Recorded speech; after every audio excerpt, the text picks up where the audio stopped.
Passion Nature avec la Fédération régionale des chasseurs des Hauts-de-France.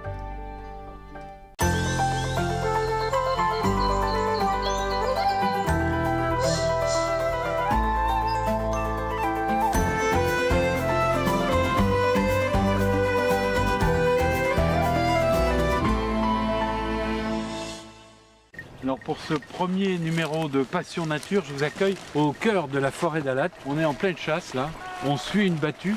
La chasse, il y a le prélèvement d'animaux bien sûr, mais il y a surtout une connaissance très fine du territoire et des animaux. Et c'est ça qu'on va essayer de vous expliquer. On va vous expliquer aussi les règles de la battue, les règles de sécurité, les règles de poste. Et puis on va suivre un conducteur, c'est un couple homme-chien qui traque les bêtes blessées pour ne pas perdre de gibier. Je vous propose tout de suite de nous retrouver au début de la battue, au moment où Jacques vous donnait les consignes de sécurité et le plan de chasse, c'est-à-dire le nombre d'animaux qui peuvent être prélevés aujourd'hui. On prélève faon, bichette ou biche isolée et on tire sanglier tout horizon, hormis la bête de tête et la laisse-huitée. Donc vous avez tiré votre animal, votre cerf ou votre... Vous restez à votre place, vous faites vérifier par votre chef de ligne contrôle de tir, l'anchousse et la direction de fuite pour essayer de retrouver les indices s'il y a des blessures. Donc je vous laisse partir avec vos chefs de ligne.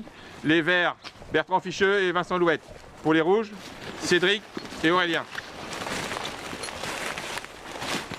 Devant le sanglier, devant, à 5 mètres ou 10 mètres. Et après derrière, en faisant attention là, au niveau de la route, mais bon normalement il n'y a pas de souci. Ça marche. Ça marche? Merci bien. Dès que ton voisin de gauche et de droite est repéré, tu peux tirer. D'accord, bonne journée. Et ça s'entend des cervidés, hein.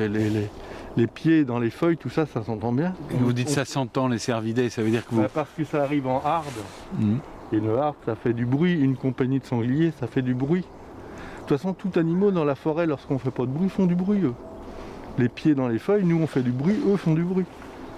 Mais des fois, on a l'impression d'être... hop, ils apparaissent d'un seul coup.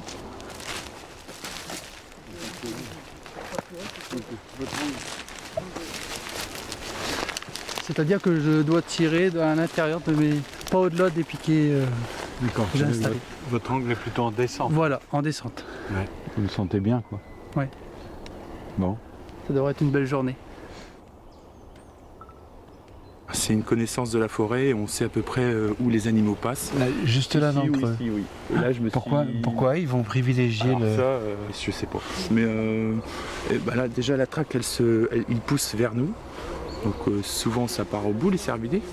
Et puis j'étais à peine arrivé, il y en avait une vingtaine qui étaient là, donc ils sont repartis dedans. Je vous dis ça, peut-être qu'il n'y aura rien, hein. On gagne pas à tous les coups. Hein. Alors là, on est en train de rejoindre les traqueurs. Voilà, les Qu'est-ce traqueurs. qu'on appelle les traqueurs? Les traqueurs, ce sont les gens qui marchent pour faire sortir le gibier au posté. Et ces traqueurs-là, comme je vous l'expliquais tout à l'heure, ils sont sans armes.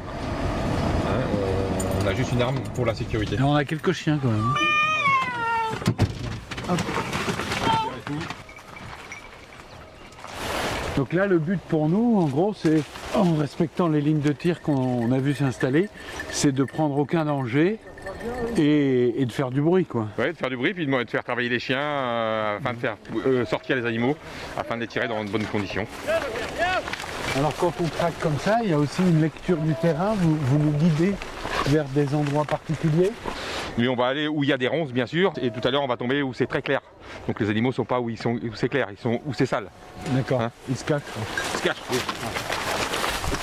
Alors là, on arrive à un drôle de petit enclos. Ouais, on arrive à un enclos qui sert de place comme pour voir l'évolution des peuplements. Donc on peut se rendre compte que voilà, les peuplements, voilà, quand c'est enfermé, il y a une protection, donc automatiquement les arbres poussent un peu plus vite. Donc ça Voilà. permet un comparatif. En fait. Comparatif, c'est là où on nous impose des plans de chasse plus forts ou moins forts selon l'évolution. En regardant Voilà, c'est ce qui les nous pousses naturelles et les pousses protégées. Tout à fait, et après avec l'indice de présence des animaux nocturnes qu'on fait avec les comptages, c'est ce qu'on appelle. Donc ils font un mix de tout ça et on arrive à trouver un plan de chasse qui va adéquat. Ce que le commun des mortels appellera une mare ou Ouais, Ou un une tas de mare, boue, un tas de boue, voilà, c'est une souille pour les animaux. Ils viennent se souiller la nuit, le jour, selon leur position. Ce qui explique qu'on voit beaucoup de traces autour, voilà, c'est ça. tout autour. Et toute une mare d'eau, comme ça, est souvent exploitée pour souiller, ça les entretient. C'est leur thalasso. Voilà, c'est leur thalasso. Et chaque animal a sa souille ou bien Non, elle sert non, à tout le monde elle sert à tout le monde. Hein. Bon, il y a des endroits de prédilection, comme ça, quand il y a des buts, les cervidés, ils aiment bien tourner autour, puis ils se couchent dedans. S'il te plaît. Allez. S'il te plaît. Bizarre. S'il te plaît. Cachette.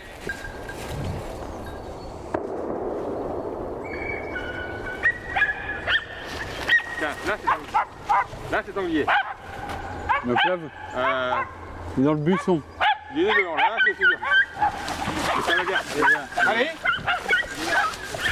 Ah ah. Allez, s'il te plaît. Allez.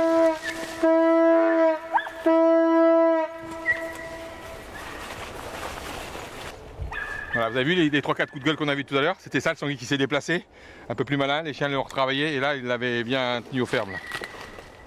Et donc là, qu'est-ce qui s'est passé? Ben là il est parti, maintenant il va essayer de trouver l'endroit pour passer, pour pas se faire tirer. Là les chiens sont derrière.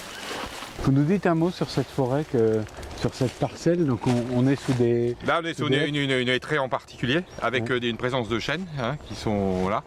On voit bien qu'il y a une forêt qui a été travaillée pour refaire régénérer du hêtre, là, vous avez là. C'est là où il faut, pour régénérer, pas trop de présence d'animaux non plus, afin de pouvoir avoir une forêt pérenne.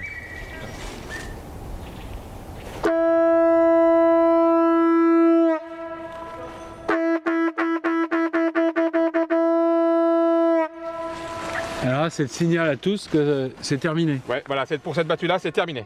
Donc nous allons prendre possession des chasseurs, les chefs de ligne et les chasseurs, afin de contrôler leurs tirs et de ramasser les animaux, prélever.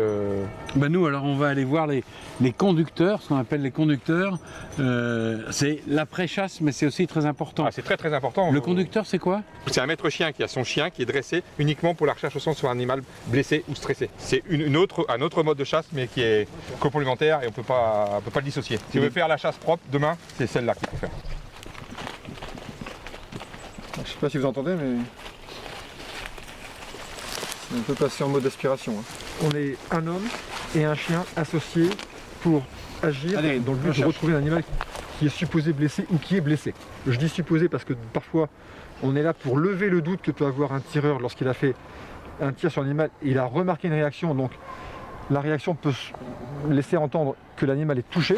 Donc on va aller vérifier ça pour vérifier si réellement l'animal est touché ou pas. Ou parfois donc l'animal est touché et dans ce cas-là, on va entamer une recherche. Il m'a semblé voir quelque chose, mais peut-être que c'est mon imagination qui me joue tout là.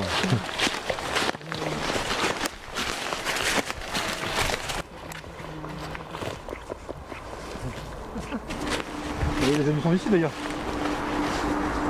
Il y a du sang ici là. D'accord. L'idée de laisser un animal souffrant en forêt, c'est pas terrible. Éthiquement, c'est pas responsable. D'un point de vue sanitaire, ça ne l'est pas non plus. Et dans les objectifs, on retrouve combien? Quel pourcentage Sur une statistique nationale, on est de l'ordre de 45%. des animaux qu'on retrouve? Qui sont recherchés, sont retrouvés.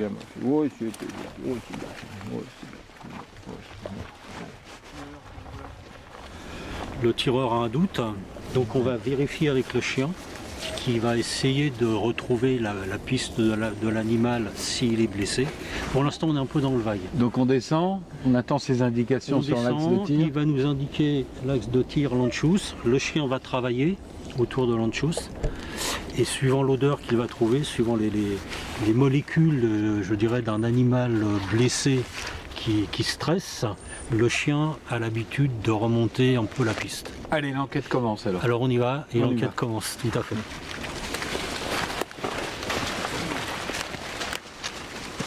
Les animaux traversent ici. Moi j'ai mis une balise là. Tu vois la balise? Oui, je vois. Allez, voilà. Là c'est l'anchouse. C'est là où je tire. D'accord. Là où l'animal est tiré. Et là où il tombe.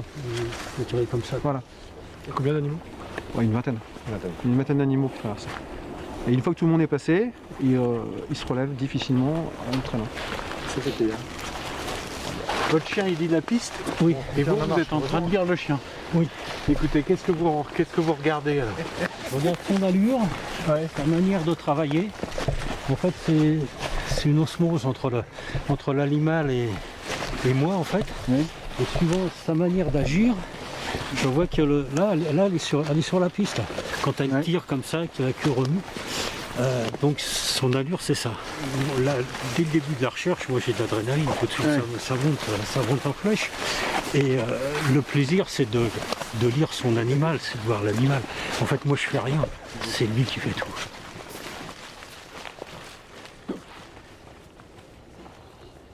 Des animaux qui peuvent très bien doubler, croiser leur voie, d'autres qui vont aller tout droit comme le sanglier. Enfin, voilà, selon les comportements de l'animal, et c'est forcément lié au stress qu'il vit, parce que s'il est en mesure physique de pouvoir continuer, d'avoir un comportement logique, il va avoir un parcours logique.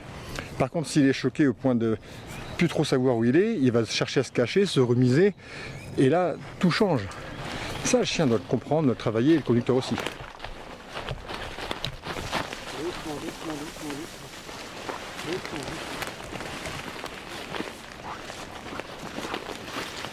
Est-ce que ça te dirait qu'on parte à l'enchousse et qu'on se mette dans l'enchousse dans le canal de tir? On va se remettre au début, voir où elle a perdu la piste, si on retrouve l'endroit. Ouais, ne serait-ce que parce que si l'animal est touché, on doit trouver des poils, d'une manière ou d'une autre. Parce que moi je suis persuadé qu'elle a perdu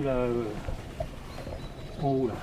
Allez, marche arrière, retour à l'enchousse. Elle n'avait plus la même Comportement? la même réaction.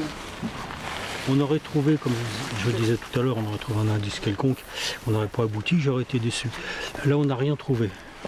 Donc, je ne suis pas déçu. Bon, par contre, je suis satisfait d'avoir été jusqu'au bout de la chasse. Vous êtes content de votre chien? Moi, je suis content. Je trouve qu'il a bien travaillé, je l'ai vu bien partir. Faut qu'il y ait, avec le chien, faut qu'il y ait quelque chose, faut qu'il y ait une relation. S'il n'y a pas la relation, on n'arrive pas à travailler avec le chien. Enfin, à mon sens, on n'arrive pas à travailler avec le chien correctement. Donc moi, mon chien, il est pas en chenille, il est à la maison, mais je vis avec, et il vit avec moi. Allez, on se quitte toujours au cœur de cette magnifique forêt d'Alat. J'espère que comme moi, vous avez apprécié cette découverte de ces hommes, cette connaissance très fine du paysage, de la nature et des animaux. On se retrouve, Jean et moi, dans un mois pour un nouveau numéro de Passion Nature, le magazine des chasseurs des Hauts-de-France. On va crapahuter pour vous. À très bientôt.